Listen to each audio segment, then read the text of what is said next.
Welcome everyone. This is going to be a demonstration on probing, the new probing that replaced the old Renishaw probing that we have in GibbsCAM 14. Now this is specific to GibbsCAM 14, so you will need GibbsCAM 14 in order to do this.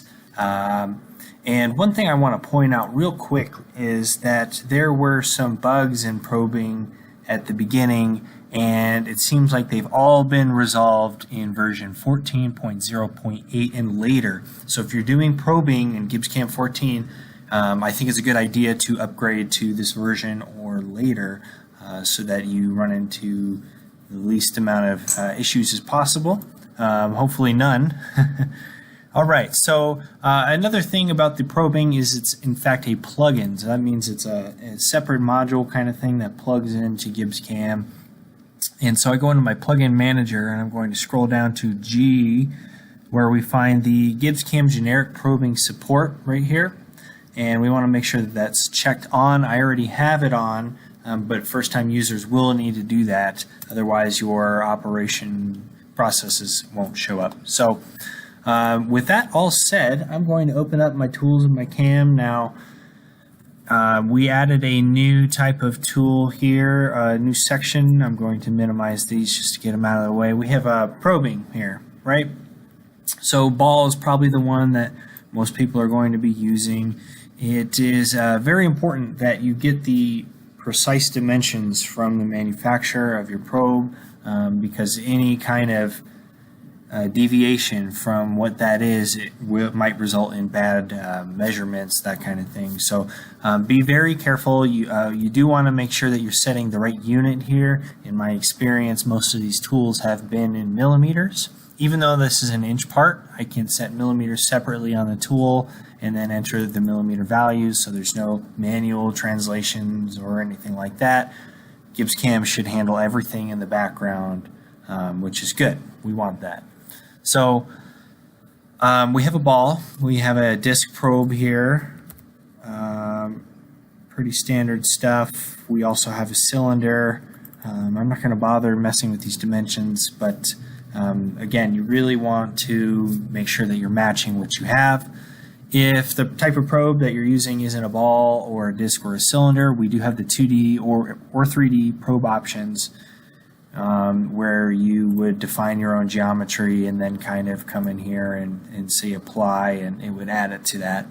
I'm not going to go through that. This isn't a form tool class. I just wanted to show you that we do have a lot of options, really unlimited options. So that's that. I'm going to be using this ball form tool for all of our operations here, and in actuality, it's 2.5. It's not quite a sphere at the end. So I just got to fix that real quick. But now we're ready to start our probing operations.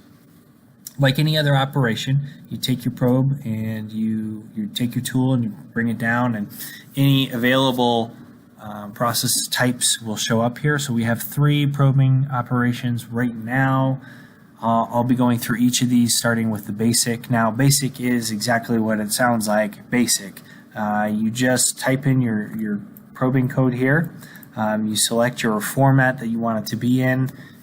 You have a post upgrade that needs to happen for this to work properly, but then the post takes what you've typed in here and it goes back and it puts it in your G code in the correct spot, and then it just literally outputs that code. So because we're actually typing in our own code here, it's not simulated in our OpSim or our machine sim, and the reason for that is that the G code is generated after we post things out, right? So we don't have a mechanism in GibbsCAM to take G code and put it back into the simulation, and that's kind of the reason why there is no simulation for this. So you got to be really careful when using this. The clearance plane stuff is all handled on its own, and you can wrap it and that kind of thing, but actually going to a particular location and measuring a surface or something like that, you do need to be careful there. Okay, so this is actually one I'm not going to be showing, but just know that it's here. I think the basic is the one that the least amount of people are going to be excited about. You'll see how powerful the other ones are, that I wouldn't even personally be using that one. So we have the next operation type here, probing corners, and I think that this is a little bit deceptively named. It's not for checking any corner, it's specifically for checking corners of your stock. So this would be an operation that you might want to run at the very beginning of your program up here before I cut anything, to measure my stock and make sure that everything is zeroed correctly in the right place. Now I'll go ahead and show you a brief demonstration here. So you can tell it what it's going to do, the action it's going to take after it measures. So in this case, I want to set a work fixture where my origin, in this case, because I'm doing the bottom left of my stock, is going to be our new work fixture offset, kind of making sure that everything's in the right place before we start machining. Okay? We have an option for a two-touch here. We set a clearance value. I'll show you what that is in just a second. And then we also set our distances down here. Now, it should know, based upon the stock dimensions that we put in here, about approximately where we're measuring at. So all I have to do is select one of these corners, and in this case, it's the bottom left corner of our stock that we'll be measuring. So I'm just going to hit Do It, and you can see here that, okay, so let me point out some stuff here. So this XY clearance here, that is the distance that it comes off here. So maybe I have fixturing or something here and I'm worried about half an inch being too much. I can set that to 1/4 inch and hit redo, and you see how it's clearing it less, right? So a little bit tighter space. That's just a good option to know about. Now this X distance, Y distance, and Z distance, that is actually, so this X distance is how far from here to here, that's 1 inch, and then same for Y, how far from here to here, and our Z distance is actually what depth we're going to be probing at. So that's minus a ½ inch below our stock, as you can see that. Okay.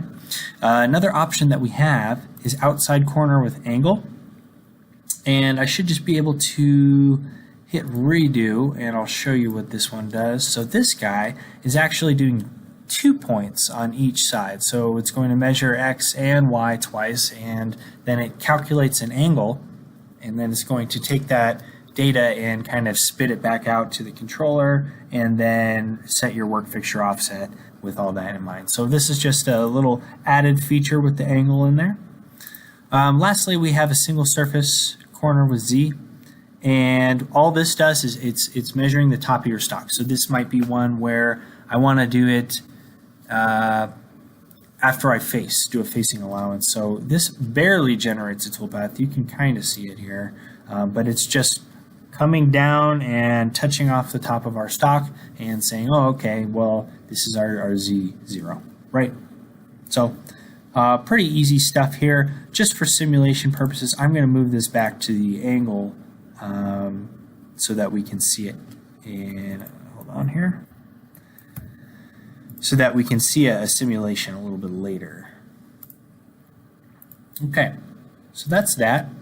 Now I'm ready to show you the next kind, which is the last kind really, which is the shapes probing operation. Now this is probably the one that most people are going to be using. And like the name implies, it finds shapes and it measures shapes. So right now we have a couple different kinds of shapes. We are, I believe, planning to add some here in the near future as people need it. In the meantime, we do have some options to get around. Maybe you have like a hexagon or something like that. We do have some options to measure those. I'll talk about those at a little bit later time. So single surface, this is identical to the Z probing operation we just did before. So I'm going to jump down to rectangular pocket.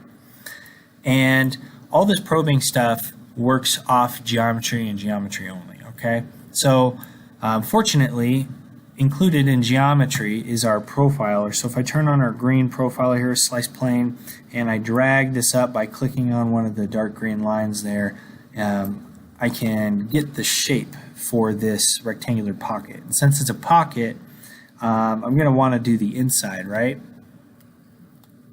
Okay, and then you also set a probe depth. I'm going to alt pick the bottom of this. Okay, so -1 is probably good. I just want to make sure that it's actually going to be deep enough to be in this pocket here. You can set another work fixture index, and you can do 1 or 2 touches. You also have the option of doing X only, Y only, X and Y. I'll start off by doing X only just to show you. So as you might expect, it's only going in the X-axis, and it's only measuring the X extents of our pocket, right? I can also change that to Y only, regenerate, does exactly what you'd think.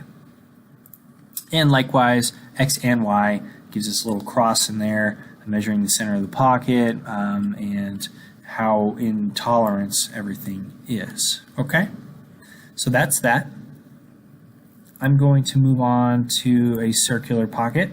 I'm going to be doing this guy next, and it's pretty similar. Probe depth, again, I'm going to leave that where it is. Well, better safe than sorry. It's always, yeah, so it's a good thing I did that. Let's do -3/4. And we have the option to do 4 points or 3 points. 4 points is the best one, especially if you're trying to figure out if you have concentricity or anything like that. And you want to make sure that you're getting the proper center of the hole, right? So all that stuff can be, all that data can be found by doing this kind of operation, and then it spits it out to your controller. And I'm going to be doing that, and you can just see kind of similar to what we did with the pocket, the 4 point. I'll come back to that in a bit. Let's do another operation type. Let's do a rectangular boss, and let's try the outside of this, okay? Again, we have the boss clearance, where it's how far after it probes it comes off. Now, 1 might be too much. Let's check this out. Yeah, see, you might have some concerns about your probe hitting this other boss here or something like that. So let's switch this back to like a 1/2 inch just to be safe. Maybe a little less. Right, so nothing too complicated here. And I'll save this circular boss for last. Let's go ahead and look at some of this simulation and see how it is. So again, I wanted to reiterate before we go into OpSim that original basic probing operation that I had was not, it will not be simulated. Okay, so here we go. So we are measuring our stock here, and then we're going to machine everything. I like how it adds these little purple indicators to tell you where it's supposed to be touching off. Right, oh, let's, apologies, let's set up a stop here, or rather a start. I'll set up a start at operation 5. Okay. Okay, now let's slow this guy down.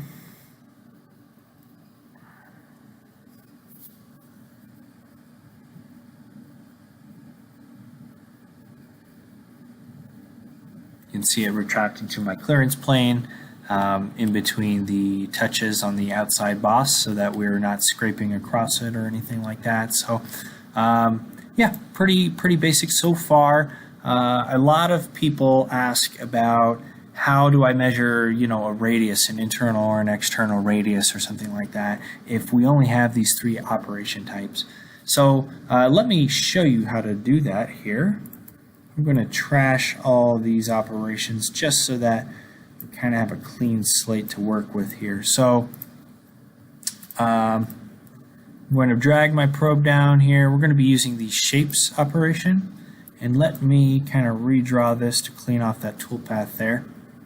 Okay, so let's say I want to measure this radius here, right?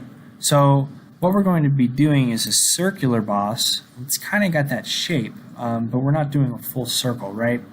Well, so what we can do here is go to 4-point and change it to 3-point. And when you have 3-point on, it allows you to put your own angles in here, right? So I want to probe at 180 degrees, and you can see that this picture kind of dynamically updates when I do that, which I think is really nice. So 180 degrees will measure that extent. Let's do 270 degrees on this bottom one, and then somewhere in between, right? So 225 degrees there. And so I'm measuring this radius at 3 different points.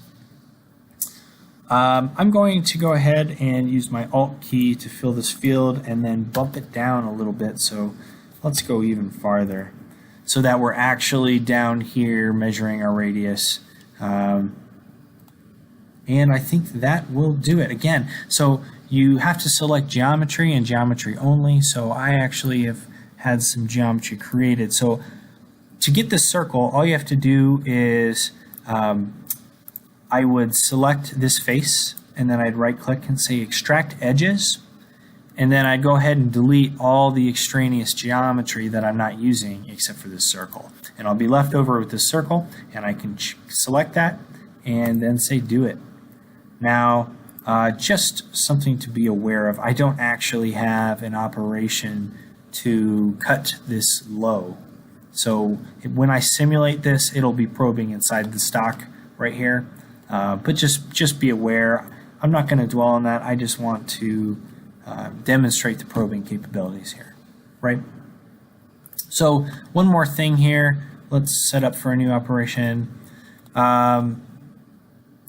Let's say that I want to measure this rectangular boss here, circular boss, excuse me. I'm going to, first I need an operation to machine it. Right, so I'm just going to do a real quick contour. I'm not going to dwell on any of the nitty-gritty details here.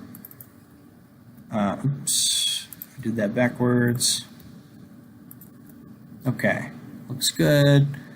I want to make sure that I'm not leaving stock because we're going to be measuring this. But everything else should be pretty good, right? All right, cool. So I got this operation here. And now we're ready to do a probing operation, kind of measure and see how well this contour did. So I'm going to clear all this out. I'm going to make a new operation, bring my probe down, and let's do a shape. And this time, again, it's going to be a circular boss. We're going to be setting a work fixture. Well, that's the option that we've been talking about. Let's look at measurement. Right, so measurement is actually going to measure it, and then if it's within a certain tolerance that you specify here, so right now I have plus or minus 1,000, that's probably a little bit too picky. Let's go ahead and change that to 5. And so what this is doing is this is going to be measuring within our tolerance, and then if it's not, it's going to be alarming out, right? And it's going to let the person know, hey, this isn't to tolerance, you need to redo this, or some kind of thing, right? We also have the option to go to, and that might not be obvious what that means at first, but let me show you. So it gives me an error message when I try to select go to saying there's currently no go to target operations. So we need to create a go to operation type in order for this to work, okay? So I'm actually going to close out of that real quick. And what the go-to operation is if it alarms out, if it finds that, hey, this is within tolerance, it's going to go back to a certain spot and then remachine it, and then we're going to probe it again. And it's going to handle all this automatically, and it'll hypothetically continue repeating this until this feature is within tolerance. Okay, so I want it to be before our contour because we want to go back to our go-to operation. But if I just double click here on the process type without loading up a tool, down here in the utilities we have a go-to. And I'm just going to name it anything, doesn't matter. You can kind of name things to keep track of them, but we're only going to have one in this exercise, so I don't think it's super necessary. So now that we actually have this go-to here, I'm ready to, again, set up our probing operation just like we did. Circular boss, I want to do a measurement, and rather than alarm, I'm going to say go-to, and now we have this drop-down menu with our go-to target.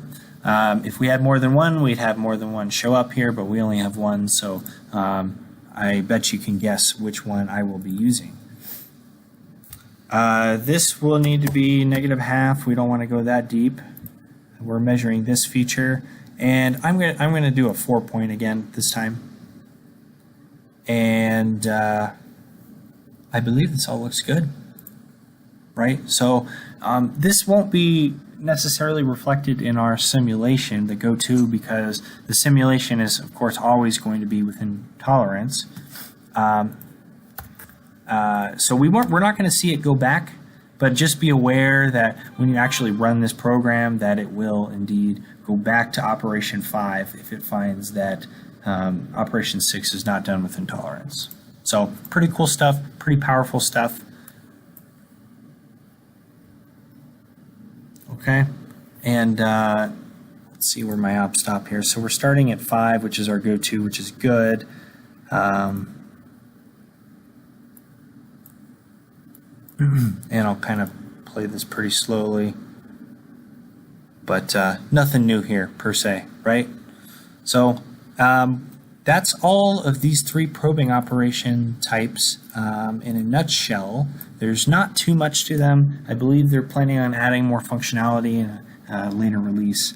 But as of right now, we also have a custom probing option where you contact GibbsCAM Post Department and you work with them to generate custom probing cycles. So I want to measure this specific feature on this specific part, and you can kind of work with the GibbsCAM Post team to develop that if none of these 3 options meets your requirements. You might want to maybe consult me at mcarter@daystromtechnologies.com and see, hey, is there any way without doing a custom probing cycle that I can measure this feature or something, and kind of take it on a case-by-case basis.